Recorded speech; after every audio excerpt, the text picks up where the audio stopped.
네, 할렐루야. 네, 반갑습니다. 계속되는 코로나 거리두기 4단계가 계속되고 또 끝날 기미가 보이지 않고 또 다음 주일까지 끝날 기미가 보이지 않아서 당연은 정부의 방역 지침에 따라 교회 좌석의 10분의 1가량 또 가정에서 예배를 드리기 힘들거나 또 많은 또 무료함과 또 답답함, 가정에서 드리면서 영적으로 갈급함도 있고 해서 방역 지침을 잘 지키면서 10분의 1, 이렇게 좌석 10분의 1로 예배를 드리기로 결정을 했고, 그래서 오늘부터 전처럼 1부, 2부, 3부로 예배를 드리고 있습니다. 오늘부터 주일마다 고린도 후서를 강의하게 되었습니다. 고린도 후서를 선택하게 된 이유는 두 가지입니다. 하나는 이 어려운 코로나 상황 가운데 우리 성도님들에게 필요한 말씀이라고, 말씀이 66권 가운데 고린도 후서겠다라고 하는 이유였습니다. 그러니까 목회적인 이유로 선택을 하게 되었습니다. 두 번째는 고린도 후서는 바울의 13개의 서신 가운데 가장 개인적인 서신입니다. 자신의 솔직한 심정들을 내놓은 서신일 뿐만 아니라 복음을 가장 잘 담고 있는 서신이기 때문에 선택하게 되었습니다. 고린도후서를 제가 이렇게 강의를 하면서 제가 2부 예배, 1부 예배 마치고 제가 저도 모르게 베드로전서가 자꾸 나오더라고요.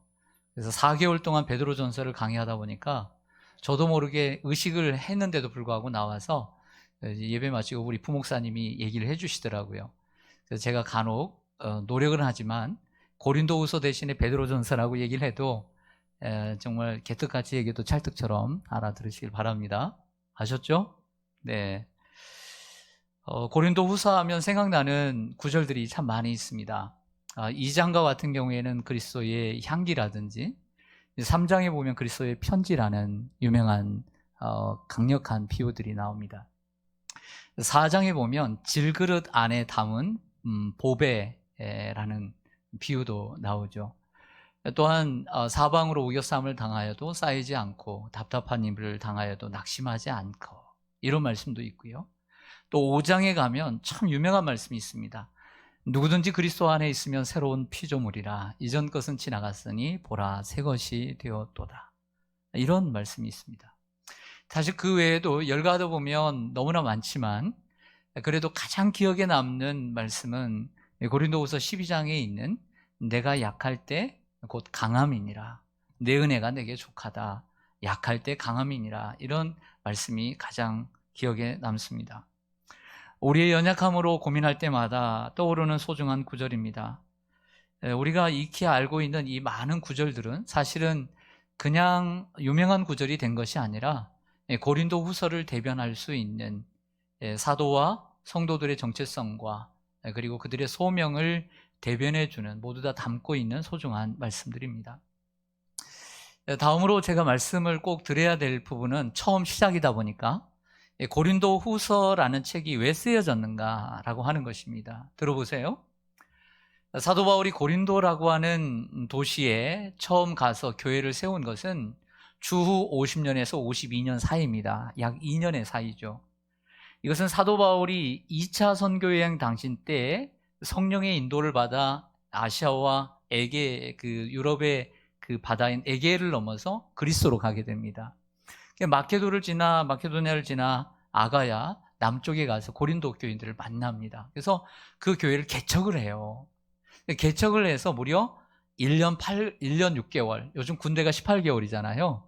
그래서 군대 간다 생각하고 1년 6개월 동안 목회했던 곳이 바로 고린도입니다. 애정이 많이 들었죠. 그 2차 선교여행의 중심지는 고린도고요. 그리고 3차 선교여행의 중심지는 에베소다. 에베소는 3년 동안 목회를 했으니까요. 이렇게 생각하시면 쉽습니다. 바울이 떠난 후에 고린도 교회는 잘 성장도 하고 은사도 많고, 그리고 정말 똑똑한 사람도 많고, 그리고 부유한 도시였어요. 하지만 여러 가지 문제들이 생겼습니다. 분열의 문제가 생겼고요.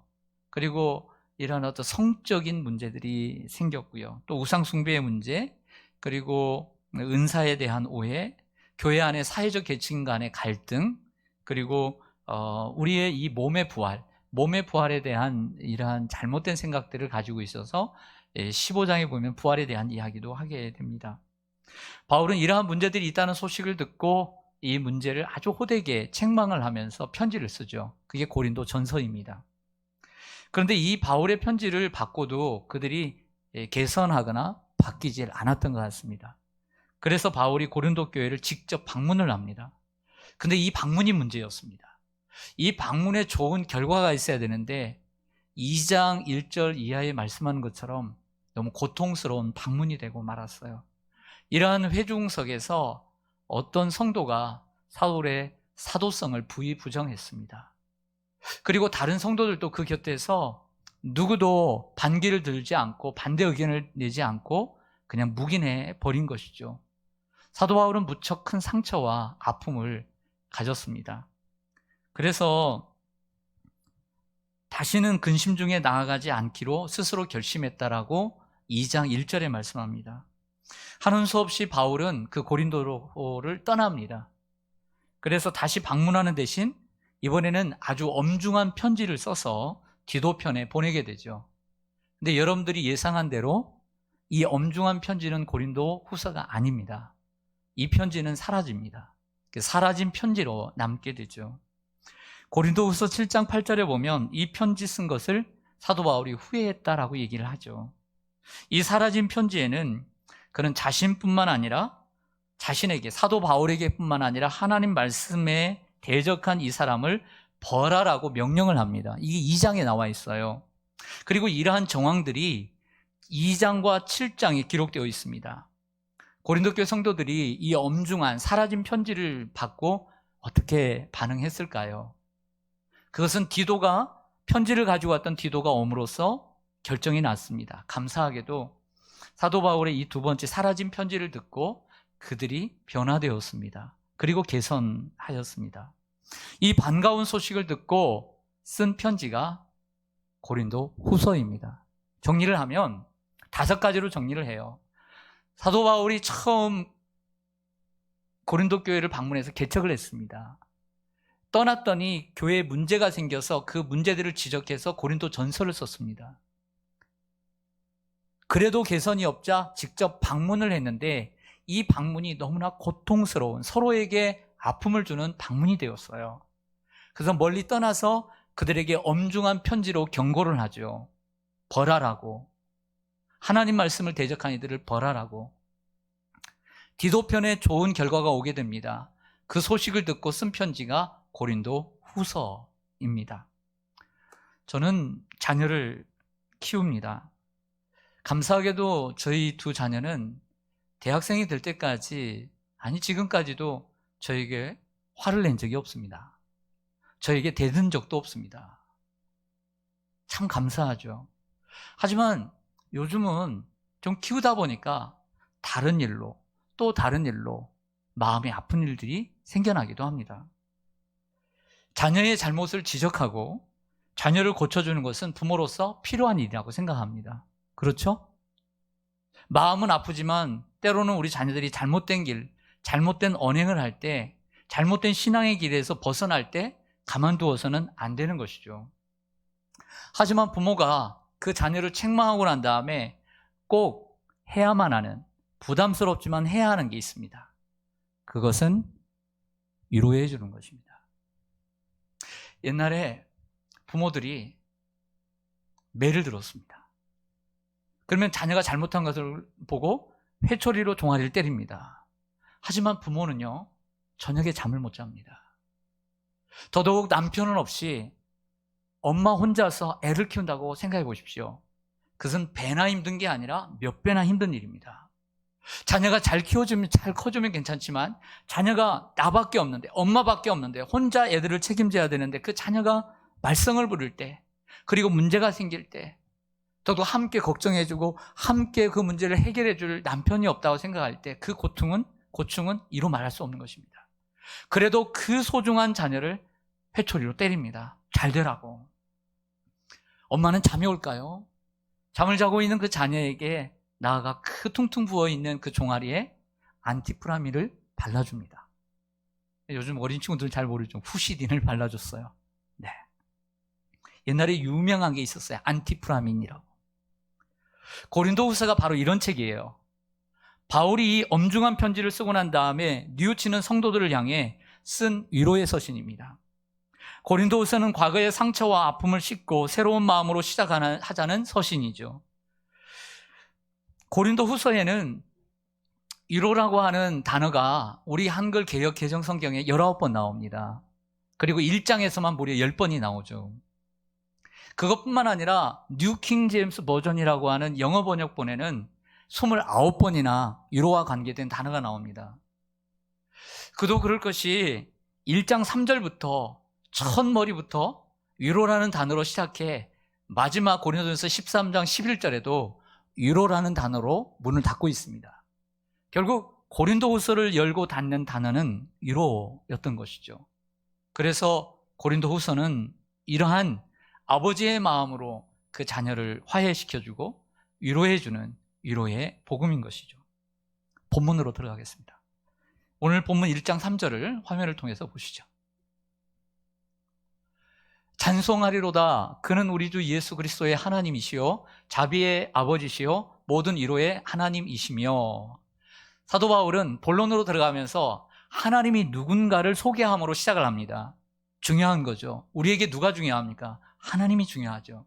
하나님을 바로 아는 게 중요하죠. 하나님 누굽니까? 우리 그리스도의 아버지시고 모든 자비와 위로의 하나님이시고 우리를 모든 환난 가운데서 위로해 주시는 분이라고 하는 것입니다. 하지만 그가 꺼낸 카드인 이 단어 위로라는 단어는 지금 이 편지를 읽고 있는 고린도 교회의 성도들이 너무나 익히 알고 있는 단어입니다. 이 단어는 운동 경기의 용어이기 때문이죠. 정확하게 일주일 전 8월 8일 제32회 도쿄올림픽이 끝났습니다. 폐막했습니다. 일주일이 지났죠. 올림픽의 근간은 바로 그 근원은 그리스 아테네입니다. 근대 올림픽이 거기서 시작하죠. 바로 그 아테네 옆에 있는 동네가 도시가 이 고린도인 것이죠. 그래서 고린도에도 이때는 2년에 한 번씩 체전이 열렸던 거죠. 요즘 중요한 종목 가운데 하나인 달리기, 마라톤이라든지 그 격투기 같은 이러한 종목들이 있었습니다. 여러분, 저는 기억나는 게 이 유도의 그 조구함, 구함 이름이 참 좋죠. 크리스찬이거든요. 크리스찬인데 메달을 땄어요. 근데 안타깝게 일본 선수에게 금메달 내줬잖아요. 그래도 당당하게 그 선수의 손을 탁 들어주면서 역시 최고다. 나보다 더 노력한 선수다. 라고 했잖아요. 여러분, 근데 그 경기를 보면서 또 레슬링을 보면서 정해진 시간에 결정이 나지 않으면 하나의 기술로 끝나는 때 끝까지 시간이 끝이 없어요. 이럴 때 얼마나 체력이 소진됩니까? 조금이라도 방심하면 지는 거예요. 메달을 못 따는 거죠. 그때 최선을 다해야 되는데 마치 달리기 하는 선수들, 격투기 하는 선수들이 지칠 때 사람들이 옆에 몰려와서 응원하는 목소리, 바로 그것이 위로라고 하는 운동 경기의 단어였던 거죠. 이번에 그 양궁, 우리가 활의 나라 아닙니까? 활하면 우리 대한민국입니다. 일본의 활도요, 우리를 따라올 수가 없대요. 옛날에 그 활도 정말 좋은 활이고 멀리 간다는 거예요. 우리나라는 활의 나라예요. 그리고 양궁에서 메달 없으면 우리나라 정말 어떻게 됐을까? 그런 생각도 합니다. 근데 그 주민등록증도 없는 김재덕이라는 선수가 그 뒤에서 얼마나 응원을 했는지 하잖아요. 제가 한번 할 테니까 놀리지 마세요. 네. 화이팅! 비슷하지 않아요? 이것이 바로 위로인 것이죠. 그래서 사도 바울은 고린도 교회 사람들이 익히 알고 있는 이 응원의 목소리를 가지고 오늘 이 서신을 시작하고 있는 것입니다. 이 컴포트라고 하는 위로라는 단어는 라틴어 컴과 그리고 포티스라고 하는 단어의 합성으로 컴은 옆에 와서, 곁에 와서라는 뜻이고요. 포티스는 힘을 실어주다는 뜻으로 옆에 와서 응원해 줌으로써 힘을 실어주다. 이것이 컴포트입니다. 사도 바울은 예수님을 믿고 사도로 부르심을 받아 하나님의 사역을 감당했죠. 근데 각오가 대단했습니다. 나의 달려갈 길과 주 예수께 받은 사명 곧 하나님의 은혜의 복음을 증언하는 일을 위해서는 나의 생명을 조금 더 귀한 것으로 여기지 않다. 대단한 각오를 했죠. 그럼에도 불구하고요, 평탄한 길이 아니라 힘들고 어려운 환난의 길을 걸었습니다. 일일이 거론하기도 힘들 정도로 많았습니다. 하지만 바울은 자신이 당한 환난을 다른 서신에는 그렇게 많이 열거하지 않는데 많이 열거를 해요. 그래서 제가 개인적인 서신이라고 얘기하잖아요. 그 이유는 이렇습니다. 사도 바울이 고린도 교회를 개척까지 했는데요, 그 중에는 사도 바울이 글로는 정말 글을 잘 쓰는데 말에는 약하고, 그리고 보기에도 외형이요 좋지도 않고요, 허름하고, 그리고 간질도 앓고, 강단에서 설교하다가 쓰러지고, 어떻게 하나님의 종이 저럴 수가 있느냐, 그 겉모습을 보면서, 그리고 유대인의 이 거짓 선생들이 와서 사도 바울은 예수님의 직접 제자가 아니라 스스로 예수님의 제자가 되었다라고 말하는 자칭 사도이기 때문에 가짜다, 이렇게 말하고 나온 거예요. 얼마나 심각합니까? 그래서 사도 바울은 이 고린도 교회하고 많은 갈등이 있었어요. 그래서 뭐라고 얘기했냐면, 다른 서신들보다 자신을 증명해야 되는 숙제가 있었던 것이죠. 그 이유는 자기가 사도라는 것을 다시 입증하기 위해서가 아니라, 자기가 사도가 아니면 지금까지 자기가 전했던 복음이 가짜가 되어버리는 거예요. 그리고 새롭게 들어온 사람들이 그들이 전한 복음이 진짜 복음이 되기 때문에 복음을 위해서, 복음을 변명하기 위해서 자신이 진정한 예수 그리스도의 사도라는 것을 강조할 수밖에 없었고요. 그리고 자기가 고난당한 것을 다른 서신에서는 없는 그러한 이러한 일들을 일일이 얘기합니다. 여러분들 성경 5장을 한번 뒤로 넘겨보세요. 고린도후서 11장으로 가겠습니다. 고린도후서 11장 23절에서 27절. 5장 넘겼는데도 안 나올 수 있어요. 이 5장의 기준은 제 성경 기준이에요. 그러니까 알아서 찾으세요. 고린도후서 11장 23절 이하를 제가 읽겠습니다. 그들이 그리스도의 일꾼이냐 정신없는 말을 하거니와 나는 더욱 그러하도다. 내가 수고를 넘치도록 하고 옥에 갇히기도 더 많이 하고 매도 수없이 맞고 여러 번 죽을 뻔하였으니 유대인들에게 40에서 하나 감한매를 5번 맞았으며 3번 태장으로 맞고 1번 돌로 맞고 3번 파선하고 일주야를 깊은 바다에서 지냈으며 여러 번 여행하면서 강의 위험과 강도의 위험과 동족의 위험과 이방인의 위험과 시내의 위험과 광야의 위험과 바다의 위험과 거짓 형제 중에 위험을 당하고 또 수고하며 애쓰고 여러 번 자지 못하고 줄이며 목마르고 여러 번 굶고 춥고 헐벗었노라. 아멘. 사도 바울이 어떤 고난과 환난을 당하며 복음을 전했는지 구체적으로 남긴 본문이 고린도 후서에 있었던 것이죠. 그러나 사도 바울은 참으로 연약한 존재였습니다. 아주 특별한 존재는 아니었어요. 우리보다 뛰어난 부분은 있지만 영적으로, 믿음적으로. 하지만 연약하기는 일반이었습니다.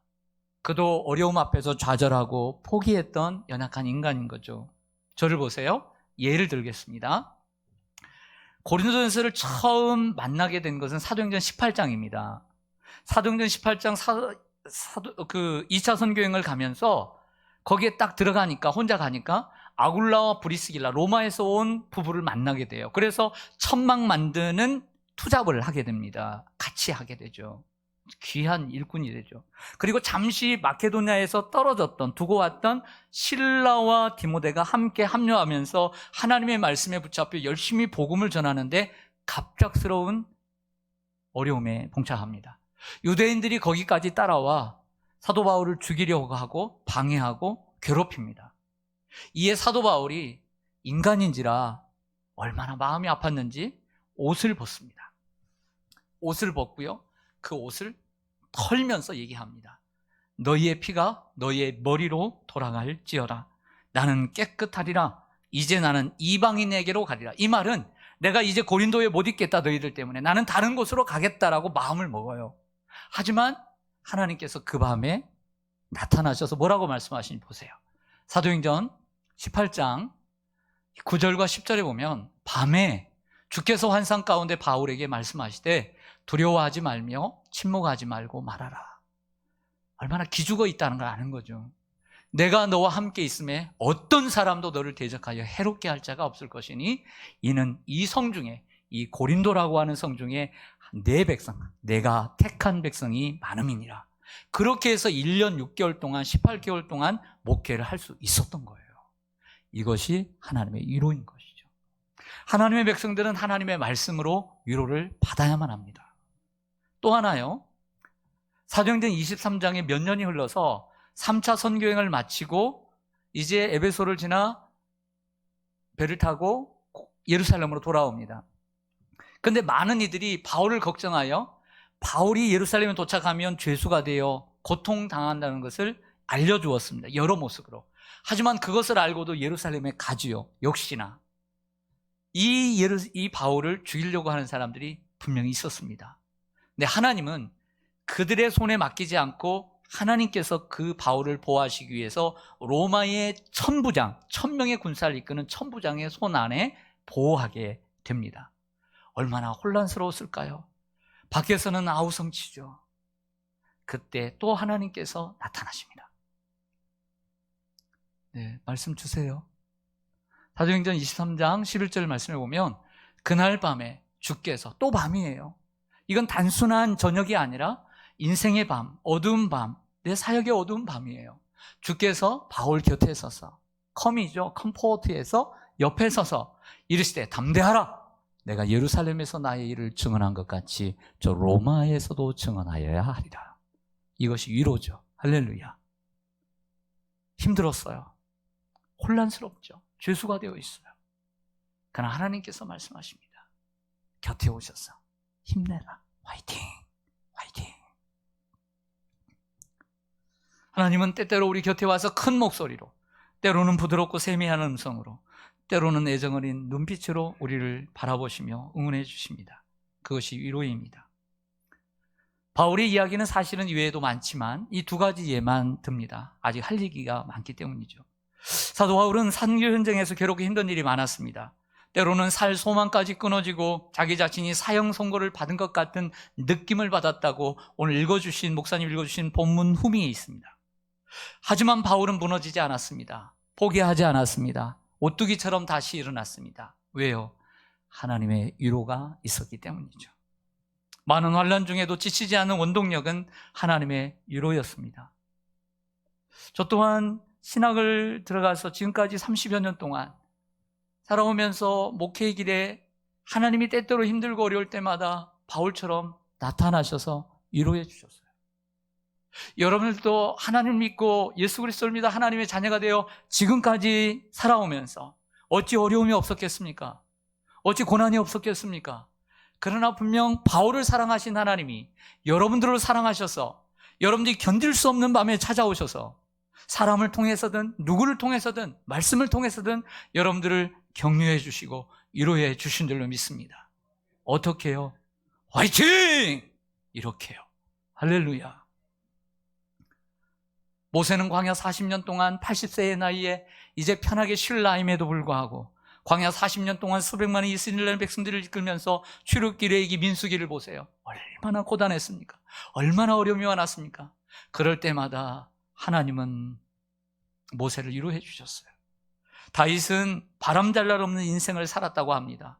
왕이 되기 전에는 사울왕에게, 왕이 된 후에는 아들 압살롬에게 반역을 당하고 고통을 당했지만 그를 찾아와 따뜻하게 하나님은 위로해 주셨습니다. 엘리야는 불같이 뜨거운 사람이었습니다. 850명의 바알 선지자들과 이긴 사람이죠. 하지만 그의 이면에는 외로움이 컸습니다. 그 외로움과 두려움을 이기지 못하고 광야로 나아가 죽기를 구할 때 하나님은 그를 찾아오시고 조용히 그 곁에 앉아 계셨습니다. 그리고 그에게 식사를 차려주시며 새로운 살 길을 열어주셨습니다. 그래서 자신의 목숨을 끊고 끝날 인생이 죽음을 보지 않고 멋지고 아름다운 인생을 산 인생이 엘리야입니다. 사랑하는 성도 여러분, 여러분도 예외가 아닙니다. 여러분에게도 많은 아픔과 고난이 찾아옵니다. 사방으로 우겨쌈을 당하고 답답한 일도 당할 것입니다. 그러나 하나님은 오늘도 지쳐있는 여러분에게 찾아와 주시고 위로해 주시기를 원하십니다. 그리고 그 못자국난 손으로 여러분들의 눈물을 닦아주십니다. 새로운 소망을 주시고 상한 마음을 위로해 주시고, 그리고 탈진 상태에 있는 여러분들의 영적 내면 생애를 다시 새롭게 회복시켜 주실 줄로 믿습니다. 우리 하나님은 어떤 하나님입니까? 바울이 소개한 하나님, 모든 자비와 위로의 하나님. 그 하나님이 진정한 여러분의 위로자이신 줄 믿습니다. 1장 5절로 가보겠습니다. 그리스도의 고난이 우리에게 넘친 것 같이 우리가 받는 위로도 그리스도로 말미암아 넘치는도다. 따라서 하겠습니다. 노란색, 그리스도로 말미암아. 다시 한번요. 그리스도로 말미암아. 네, 이게 두 번째 메시지입니다. 무슨 얘기냐면 우리 하나님 모든 자비와 위로의 근원, 샘물이에요. 저수지죠. 바다예요. 하지만 그 물을, 그 은혜와 자비와 그 위로를 가져올 수 있는 통로는 바로 예수 그리스도밖에 없다라고 가르쳐주는 것이 오늘 그의 두 번째 메시지인 거죠. 우리에게 생명을 주신 것도 예수 그리스도를 통해서 이루어지는 것입니다. 그러므로 누구든지 그리스도 안에 있으면 새로운 피조물이라. 이전 것은 지나갔으니 보라 새 것이 되었도다. 예수 그리스도를 통해서 우리는 구원을 받고 예수 그리스도를 통해 아버지를 아빠라고 부를 수 있고, 우리는 예수 그리스도를 통해서 영원한 기쁨을 누릴 수 있게 되는 것입니다. 그래서 요한복음 14장 6절에 보면 이런 말씀이 있잖아요. 예수께서 이르시되 내가 곧 길이요 진리요 생명이니 나로 말미암지 않고는 아버지께로 올 자가 없느니라. 우리 예수님은 이 땅에 오셔서 약한 자의 강함이 되어주셨습니다. 병든 자의 고침이 되어주셨고요, 의사가 되어주셨고, 그리고 외로운 자들의 친구가 되어주셨습니다. 예수님 자신이 많은 시험을 받고 고난을 당하셨지만 시험받는 자를 위로해 주시고 고난받는 자를 능히 도와주신 분이라고 히브리서 2장 18절에 말씀합니다. 그러므로 우리는 히브리서 기자의 말처럼 예수 그리스도를 깊이 생각하고 예수님의 십자가와 부활을 묵상하고, 그리고 믿음의 주여 또 온전하게 하신 예수를 바라보아야 합니다. 할렐루야. 그 본문에서 이런 말씀이 있습니다. 히브리서 12장 3절에 보면 너희가 피곤하여 낙심하지 않기 위하여 예수를 생각하고 바라보라. 이 말을 얘기하면 우리가 예수를 바라보고 생각하면 우리가 피곤할 것도 피곤하지 않게 되는 거예요. 낙심했다가도 낙심을 잃어버리게 되는 거예요. 여러분, 그래서 구약의 이사야 40장 31절에 뭐라고 얘기합니까? 이사야가 이렇게 얘기합니다. 오직 여호와를 앙망하는 자, 바라보는 자는 새 힘을 얻으리니 독수리가 날개짐같이 올라갈 것이요 달려가도 곤비하지 아니하겠고 걸어가도 피곤하지 아니하리로다. 같은 맥락인 것이죠. 여러분, 피곤하고 낙심된 일이 많죠. 예수님을 바라보시길 바랍니다. 예수님의 십자가와 그분을 살리신 그 예수 그리스도 하나님을 바라보시길 바랍니다. 그럴 때 여러분들 하나님의 위로가 임할 줄로 믿습니다. 그래서 하나님의 위로를 가져오는 파이프라인은 예수 그리스도인 거예요. 마지막 세 번째, 바울이 말하는 메시지가 무엇인가? 4절 말씀을 보겠습니다. 우리의 모든 환난 중에서 우리를 위하여 위로하사 우리로 하여금 하나님께 받는 위로로서 모든 환난 중에 있는 자들을 능히 위로하게 하시는 이시로다. 점진적으로 발전시켜 나가는 게 뭐냐면, 내가 많은 환난을 당했지만 하나님이 그 모든 위로로서 능히 이기게 하셨어요. 그런데 그것으로 끝나게 하신 것이 아니라 나를 위로하신 하나님이 바로 환난을 당한 이들을 능히 위로하게 하시고 그 환난을 능히 견디게 하시려고 나에게 위로를 주셨다는 거죠. 제가 참 좋아하는 목사님이 계십니다. 워런 위어스비라고 하는 훌륭한 설교자인데, 바울에게 있어서 이 하나님의 위로를 이렇게 정의했습니다. 하나님의 위로란 자신만 소유하도록 주신 소유물이 아니다. 하나님이 대신 대여해 주신 것이다. 우리는 하나님께 받은 위로를 다른 사람에게 전하기 위한 의무가 있다는 거예요. 그래서 존 헨리 조에트라고 하는 분은 이런 말을 했습니다. 하나님은 우리를 편안하게 만들려고 우리를 위로하시는 것이 아니다. 우리를 위로하는 사람이 되게 하시려고 위로해 주시는 것이다. 단순히 하나님이 우리를 편안한 사람으로 만들어주시기 위로해 주신 것이 아니라 다른 사람을 위로할 수 있는 사람이 되게 해주려고 하신 것이다. 바울의 맥락과 말과 맥락이 같이 합니다. 1장 6절도 보면 우리가 환난을 당하는 것도 너희의 위로와 구원을 받게 하려는 것이요 우리가 위로를 받는 것도 너희가 위로를 받게 하려는 것이니 이 위로가 너희 속에 역사하여 우리가 받는 것 같은 고난을 너희도 견디게 하느니라. 우리가 위로를 받을 때요, 우리가 위로를 받을 때 그 위로가 우리 속에 들어와서 역사, 활동에 액션을 취한단 말이에요. 그래서 위로가 너희 속에 역사하여 그 고난을 견디게 하느니라. 누가 우리에게 위로를 주잖아요. 그러면 그 문제가 해결되는 게 아니에요. 그 문제를 감당할 수 있는 힘이 생기는 거죠. 끝까지 달려야 되는데 40km까지 달렸어요. 근데 마일 구간이 남아있어요. 그 5km 더 뛰어야 되는데 너무 내 체력은 안 돼요. 그래서 사람들이 곁에 와서 응원을 해줄 때 그 응원과 위로가 역사에서 내 안에서 액션을 취해서 끝까지 그 고난을 견뎌서 달려가고 싸울 수 있게 하는 것이죠. 그러므로 우리가 위로를 해주는 것은 그 문제를 해결해 주는 건 아니에요. 그 사람이 그 힘을 받아서 그 문제를 해결해 가도록 도와주는 것이죠. 사실 저는 고린도 후서를 설교를 준비하면서 어찌 고린도 후서를 공부를 안 했겠습니까? 수십 년 동안. 하지만 더더욱 말씀을 전가하면서 저도 낮은 자세로 열심히 공부를 했습니다. 또 공부를 하고 있습니다. 그러면서 제가 느끼는 바는 고린도 후서라는 책은 정말 어떤 책이냐, 바울이 어떤 심정으로 썼는가, 정말 그걸 이해하면서 헨리 나우엔이 쓴 상처 입은 치유자, 바로 그가 사도 바울이라는 느낌이 들었어요. 사도 바울도 상처를 많이 받았어요. 하지만 상처를 받았지만 누군가를 치료하는 사람이 되고 있다는 것이죠. 고린도 후서 교회 성도들도 상처를 나름대로 받았다고 생각해요. 그들도 치료를 받아야 되는 거죠. 위로가 필요 없는 사람은 없습니다. 이런 재미난 얘기가 있습니다. 어떤 집에 강도가 들었습니다. 자, 이러면 안 되는데 하도 돈이 필요했나 봅니다. 근데 오직 그랬으면 담을 뛰어넘었겠어요. 그래서 이 흉기를 들고 여러분들처럼 복면을 쓰고 여러분도 복면을 쓰신 것 같은데 복면을 쓰고 담을 뛰어넘었습니다. 찾아보니까 없어요. 그래서 잠자는 주인을 깨웁니다. 일어나라고. 깜짝 놀란 주인이 일어났어요. 얼마나 겁났겠어요. 깜짝 놀랐어요. 손들어! 칼을 위협하면서 손들어 하니까 손을 안 드는 거예요. 기가 차요. 의아하고, 그리고 혹시라도 이 사람이 싸움 잘하는 사람인가 당황하기도 하고. 그래서 왜 손 안 들어? 그랬더니 얘기를 합니다.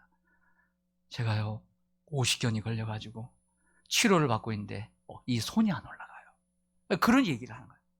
그러니까 그때부터 대화가 트이기 시작합니다. 이 강도도 50견을 경험하고 있는 거예요.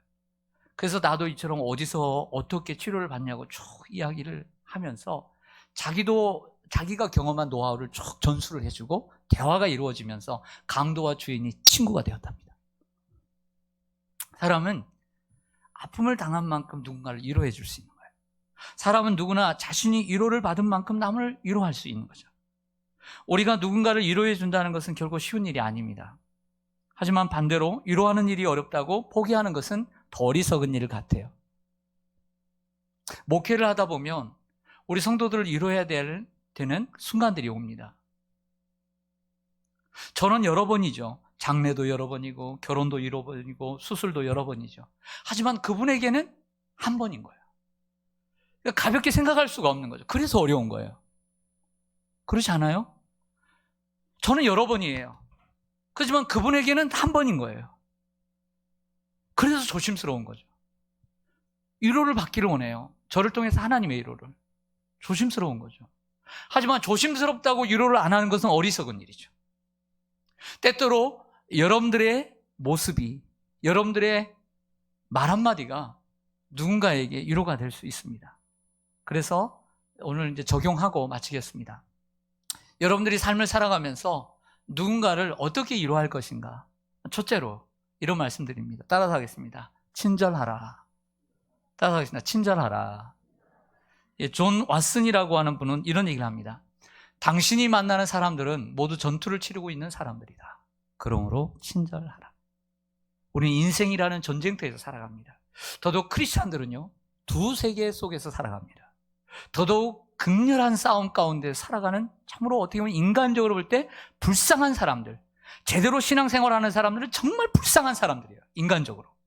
그렇기 때문에 더더욱 우리는 같은 동기의식을 갖고 같은 동족의식을 갖고 이해하고 친절할 필요가 있는 거예요. 그리고 이 친절은 가까운 가족이나 성도들뿐만 아니라 난생 처음 본 사람에게도 친절하면 그 사람은 그 친절로 하루가 기쁠 수 있는 거예요. 위로가 될 수 있는 거예요. 두 번째, 따라가겠습니다. 하나님을 의지하도록 위로하라. 누군가를 위로할 때 값싸게 동정하는 수준을 뛰어넘어야 합니다. 인간적인 위로를 뛰어넘어 그 사람이 아무리 어려운 상황에 있다 할지라도 하나님을 의지할 수 있는 자리로 이끄는 것이 최고의 위로예요. 그래서 9절 말씀을 보면 우리는 우리 자신이 사형 선고를 받은 줄 알았으니 이는 우리로 자기를 의지하지 말고 오직 죽은 자를 다시 살리시는 하나님만 의지하게 하십니다. 바울의 고백이에요. 왜 나에게 이런 고난을 주셨는가? 그래서 정말 예수를 믿으면 만사형통해야 되는데 이 목회자 선교사가 몸도 꼬라지도 그렇고 맨날 아프고 맨날 저러니 고린도 교회 성도들이 무시한 거예요. 참 사도가 아니라고. 하나님 제대로 세워주시면 좀 멋지게 세워주시고 건강하게 좀 세워주시고 어려움도 없게 좀 해주시지. 이렇게 할 수 있지만 이런 수많은 고난을 겪게 하신 이유가 뭐냐? 오직 하나님만을 의지할 수 있도록 하신 거라는 거예요. 그래서 우리도 어떻게 위로해야 되냐면 아무리 힘들고 어려워도 우리는 그 사람이 하나님을 의지할 수 있는 자리로 이끌 수 있도록 우리는 위로를 해야 되는 거예요. 이러한 진정한 멋진 위로자들이 되시기를 바랍니다. 마지막으로 기도가 위로입니다. 따라서 하겠습니다. 기도가 위로입니다. 마지막 11절에 바울이 이렇게 부탁을 합니다. 너희도 우리를 위하여 간구 기도함으로 도와주라. 이는 우리가 많은 사람의 기도로 얻은 은사로 말미암아 많은 사람이 우리를 위하여 감사하게 하려 함이라. 천하의 사도 바울도요 고린도 교회 교인들에게 기도를 부탁하면서 확신이 있었습니다. 여러분들이 저를 위해서 간구하면요 그것이 저의 도움이 됩니다. 이런 확신. 그 기도를 부탁할 때 단순히 간단하게 그냥 형식적으로 부탁하지 말고 당신의 기도가 나에게 큰 도움이 됩니다. 이런 믿음과 확신으로 부탁하시기를 바랍니다. 바울은 고린도 교인들이 드리는 기도를 통해 환난으로부터 구하는 일을 하나님이 하시리라고 확신하고 있습니다. 멀리 있는 돕고자 하죠. 자녀들이 멀리 있어 보세요. 어려운 일을 당해보세요. 비행기도 탈 수 없고 갈 수도 없을 때 얼마나 답답합니까? 하지만 우리가 기도로 도울 수 있어요. 선교사님들이 힘들어할 때 우리가 갈 수 없지만 기도로 도울 수 있어요. 암과 투병 중에 있는 여러 환우들, 내가 같이 아파할 수 없지만 주보를 보면서 목사님의 기도의 제목을 보면서 말씀을 보면서 이런 환자들 메모하면서 여러분들이 각처에서 기도해 주시는 것이 그 환자에게는 엄청난 힘이 되는 거예요. 그리고 이 코로나에 가업이 어려운 분들이 얼마나 많습니까? 생업이 어려운 분들이 얼마나 많습니까? 같이 기도로 도와주시고요. 그리고 물질의 문제뿐만 아니라 건강의 문제, 자녀의 문제로 아파하고 그리고 인생의 문제로 아파하는 이들을 위해서 기도해 주십시오. 그 기도가 그분에게 큰 힘이 될 줄로 믿습니다. 우리가 서로 기도함으로 하나님의 위로가 임하기를 간절히 소망합니다. 아멘. 기도하겠습니다.